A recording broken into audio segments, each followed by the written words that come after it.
Hello and welcome to another episode of Mentium is launching with the host. Today I have the privilege and the honor to welcome one of my phenomenal sisters to come and join me talk about Mentium, but also explain her role that she will have to play in this. And when I say this lady is phenomenal, I want you to believe me. Not only is she a powerhouse, but also she's doing a phenomenal work with our youth and our adults alike. So let's get into it. Without any further ado, hello Mix, who are you? Thank you for that introduction, Professor. That's a loaded question. I will say I am a servant first. I was designed to be in service to other people, and so that's the role in every role that I step into. That's the common denominator. So I'm a servant. I also happen to be a mother. I happen to be a wife, a daughter, a sister, all of those. But one of the big spaces that I occupy is service. So everything that I do comes back to that. So my primary audience is youth. I love teenagers. Those are my people. They are snarky and they know things and they're great contributors to the world. So I typically tend to surround myself with them. However, I do also love the people who are similar to me, who love our youth as well and who are serving our youth. So I find myself in a space of choosing to be in service to those who serve young people too. So that's me. That was quite an introduction. I think I know a little bit more about you. But before we jump into meet the host, I wanted you to talk a little bit about your work with the youth. Why is it so important to you? Oh my goodness. Now, youth are our future. I think anytime I ask an adult person, can we agree that youth are our future? Every hand can go up. We all agree with that. But there's a point where there's two different reactions that happen. There's either the reaction of people are absolutely terrified, or there's the reaction that, okay, yeah, youth are our future. That's dope. I sit on that's dope side. And part of that is because I believe in collective responsibility. That's one of my main values. We have a responsibility to prepare the next generation. And if you're terrified, usually it's because you don't necessarily have the healthiest perception of who young people are, based off of how they present themselves in the world or based off of some of your own personal experiences. So my role really and my intention is to help shift some of the adult perspectives of who young people are and help us move closer into our collective responsibility to prepare them to function and take over the world. That is beautiful. I can just see from your face that this is a topic that is near and dear to your heart. And we can go at it days on and you will still have something to say. However, today we are going to talk about something that we're launching. Something you already know because we've been working in the background and creating spaces, doing things and stuff like that. And that would be the next chapter that we will transition into. What are the spaces you would be hosting in the Mentium Institute? Yes. So I am specifically going to focus on two spaces. So really it's going to be personal development and family. So specifically family related, it's going to be co-parenting. I think like I said, I'm a mom. I have 3 children and each one of my children is different. 2 of those children, actually all 3 of those children, I co-parent with their other parent. And so co-parenting is near and dear. I haven't always done it well, but the beauty of hosting this space is that I get to bring all of my lived experience in addition to all the research, in addition to all of the rest of the stuff that I've been able to create to help other people do it better and not make some of the same mistakes that I did, with ultimately focusing and recentering our child's best interests as the primary focus of co-parenting. I like to strip things down and do it a lot differently, not a little. I'm a challenger. So I like to buck the system a little bit. So I don't use traditional methods. I do my best to get to the heart of just about everything. So when we're talking about shifting behavior, when we're talking about shifting the way that we approach parenting, the way that we approach our either whether it's a spouse that's in the home that's parenting with you or a spouse or somebody that's parenting with you outside of the home, whether you're unattached or attached. We have to look at the human element of why we're having resistance to parenting. So I talk through just redefining what the co means, and I'll explore a little bit more of that the next time we have a conversation. Okay. In the personal development space, it's all about the connected self. And the beauty of the connected self you're not really going to move far and move forward or into anything else unless you have a healthy concept of who you are. And so the connected self is not just about self-improvement, but it's really about self-mastery and transformation. Yeah, it's just a really cool invitation that, over 18 weeks, I'm extending to folks in the Mentium community to join us in this self-discovery journey. We're going to be talking about subjects on self-awareness, self-love, self-compassion, self-acceptance, self-esteem, self-confidence, self-regulation, self-control, and self-advocacy. In all of those areas, there's such a benefit to self, but that benefit translates also to your family. If you're a whole, healthy, connected person, then you're going to show up differently for your family. Absolutely. If you're a whole, healthy, connected person, you're going to show up differently in your workplace. If you're a whole, healthy, connected person, you're going to show up differently in your community. So again, creating the opportunity for us to become really activators in changing the narrative of our future, we have to change the narrative of ourself and our self-belief. So we start with the connected self. Wow. This sums up an idea that I usually share, and it is whatever you are trying to build in life, you need to have a strong foundation. And for the human beings' growth and success, they are their own foundation. So starting with self makes a lot of sense. I mean, I would even say it is necessary, because if you don't know who you are, there is only far you can go. Right. So for you to start with that in the personal development arena is beautiful. But I want you to touch on something that I heard you say once, and I was blown away by it. It is when you were explaining how not only will you teach life skills, but you will also be teaching intangible skills. Yes. What do you mean by intangible skills? Yeah, so I have been a life skills educator for 9 years. So most of the time when you talk about life skills, people think about the things you can see, touch, and feel. So you're thinking about cooking skills, you're thinking about laundry, you're thinking about maintenance, you're thinking about finances, all the things that you actively touch every day in order to get through life. Intangible life skills are all the ones you can't see, touch, or feel, but you need in order to navigate life well and interact with other people well. So we're talking about being able to set and achieve goals. We're talking about being able to shift your mindset. We're talking about being able to acknowledge your stress, know where your stress is coming from, and being able to manage that for yourself, and what tools that you're going to incorporate into that space to help you manage, what strategies you're going to incorporate. But we're talking about effective communication skills. At what point are we not talking to people? So you need to make sure that, right, you need to make sure that when you're talking to people, like what you're trying to get across is actually getting across, right? That's not a skill that's just common. All of these things have to be taught. I don't know at what point we are not going to have some kind of conflict with another person. And conflict is not always bad. That's one of those areas that we discover in the life skills education piece. The conflict's not always bad, but it does create an opportunity every time. So what you do with that opportunity is going to be one of the pieces that we get to learn, but it's going to be how you navigate life. We also talk about values and ethical decision making. So I very much believe that every decision that we make is a value-based decision. But if you are not clear on what your values are, how do you know that you're in alignment with the decisions that you're making?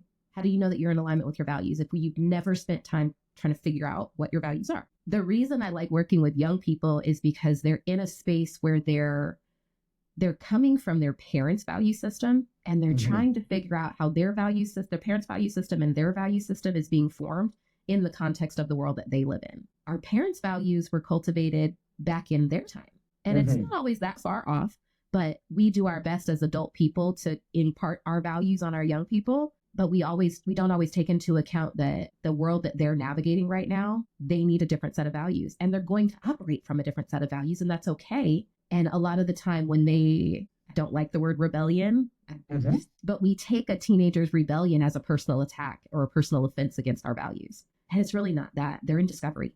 Wow. What a perspective. What would it look like if we lean into that discovery with our young people, give them more opportunities for them to figure out their values, say yes a little bit more and have that be okay. But then also, acknowledge the fact that our teens are using some of the tools that we did give them.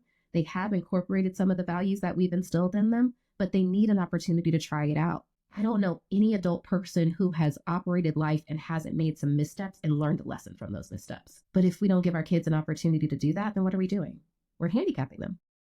that is so beautifully said. But let me tell you this: it hit me so hard because I thought that issue only African immigrants have those issues. Because I always say in my community that we cannot raise our young people the way we were raised back home. Now it turns out that the problem is universal. Like even people who are native to this country face the same challenges. So it's not just about raising them the same way we were raised back home, but basically raising them the same way we were raised in our times, which are not like long ago, as you said. But yes, it is so beautifully articulated. But let me tell you this: if somebody was watching this now, just say, "Well, this is Miss Meeks. We know that she worked with young kids. We know co-parenting. We give her that she has the experience because she's doing it." But when they ask what really qualifies you to face those spaces in the Mentium Institute, what would you say? Yeah, so here's the thing. I walked through a number of different certifications there, but those aren't the things that qualify me. Okay. Pieces of paper, there's plenty of people who get a piece of paper and have no concept of dealing with people. So I've walked through the certifications, some of them. I have a certification in social emotional competence, or all the social emotional competencies. I have a certification in the life skills education curriculum that I teach. I am going for a marriage coaching certification at the moment, so that one's not launching yet. But my real experience, it took me 26 years to earn the PhD.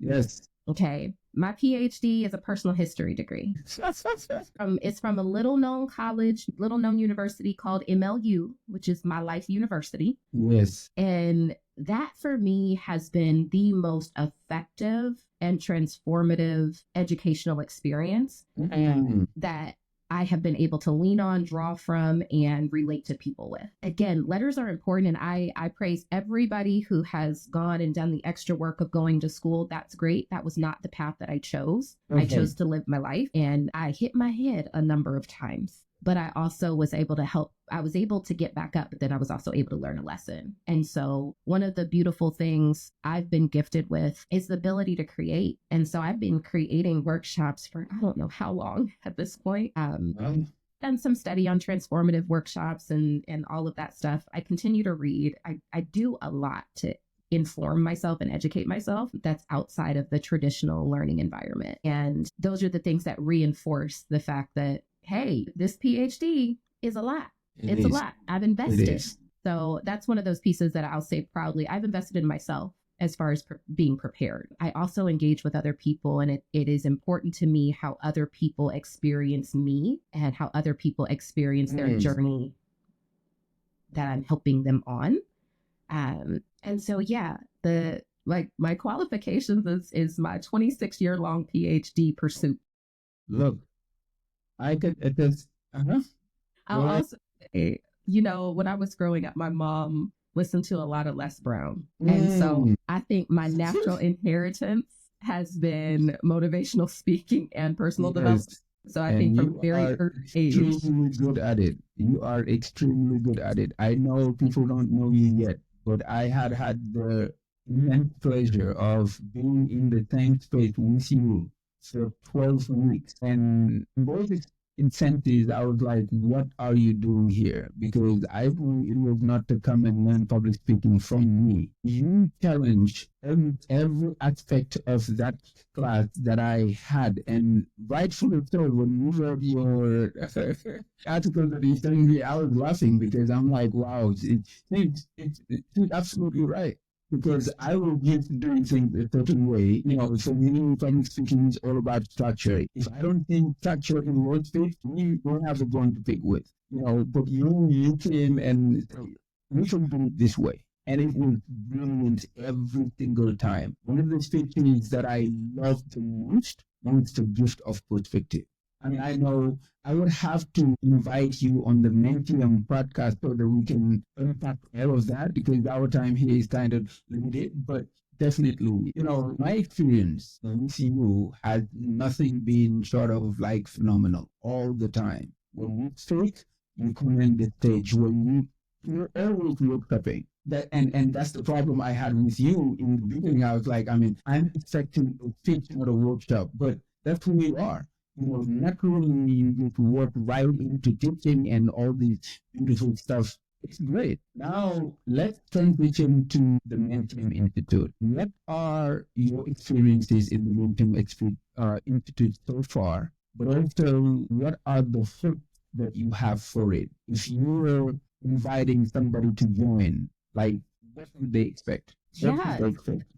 So, experience so far, it's just navigating the platform. Navigating the platform right now has been fun, and I like new things. I love discovery. I don't know that you could tell, but I like discovery. But the engagement pieces and having every host that's on offers something very unique, but also something that's tied to something else, tied to something that one of the other hosts is doing. That part for me is really cool. I very much believe in holistic support, holistic education, and just holistic interactions especially when we're dealing with community. And so to see just the different areas of hosts and the spaces that they're offering and how they're connected to each other, for me, it's great. And so I think that's the big thing that I want other people when they're joining the Mentium community to experience. One, it's the community. You know, there are so many other opportunities to educate yourself in some of these other platforms, but they are lacking the community. And the beauty of what we get to create here, what we've created here, what we're still creating here,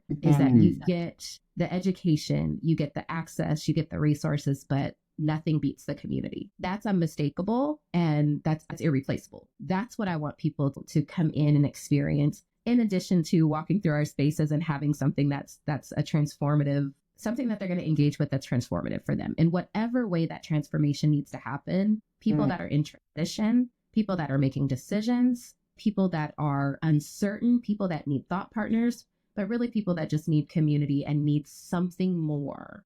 That is what you're going to get here with Mentium. And so for me, I'm kind of I love my statements. I love my phrases. Hope, hope. I want people to get hope. I want people to have hope sparked. One of the trainings that I'm going through for one of the spaces that I'll create later, which is the Orchid Project for Marriage. One of the statements that was given to us is people come for the hope, but they don't stay for the healing. And so that's kind of one of those things that I wish I want for Mentium. I want people to come for the hope, stay for the community, but also stay for the healing. Wow. You know, it's funny that you mentioned that you grew up with your mom listening to Les Brown. Here's a quote from him, and I think it is really wrapping up everything that we were talking about. Les Brown said, if you are not growing, you are dying. So Mentium Institute was basically created to help people with their growth. Because what we said is we are bringing together people who refuse to settle, people who are looking for more, whether it is leveling up in their careers, their life, or just like personal development, to gain confidence in who they are and to show up their best selves ever. Achieve more, live a better life, and just do things differently with people. That's the reason why it is centered around 3 things. We have courses taught by wonderful people like you. We have coaches who really help people accountable, but also we have the community that is there to support people in their downtime, but also to make them understand that they are part of something bigger. Absolutely. Let me ask you this. Is there anything that you wanted to say that I didn't ask you because I spoke a lot? You actually didn't speak as much as I did, but it's fine. You know what? Investing in yourself is essential. Investing in yourself is critical for your development and for your success, whether it be personal or professional. And Mentium creates an opportunity for people to do that. So that is the invitation with Mentium. And from me to you and to all of everybody who is watching, join Mentium. That's all. There you have it, folks. There you have it. This has been a wonderful conversation with my sister Dear. But if you want to know more about her, do not miss the chance to join at a very, very low rate that we are offering to our founding members. Only when we launched fully, the price would be $49 a month or $500 a year. But believe me, what you will get, the cost of what you will get is a fraction of what you will invest. I just don't want to say cost, but it is an investment to you. Now, if you join, if you enrolled during our founding members access, you will get this at $24.99 or $250 a year. Please do not miss this opportunity. To meet wonderful people like Tier, her husband, Mr. Nick, who I will have next, Butterfly. Well, if I start naming people, I might be in trouble, but you help me. Can you share all the wonderful people that we have? Because the list is long, on and on, and we'll keep adding resources for you to get better day by day in every way. Thank you so much for watching us today, and we'll see you on the next one. Love you all.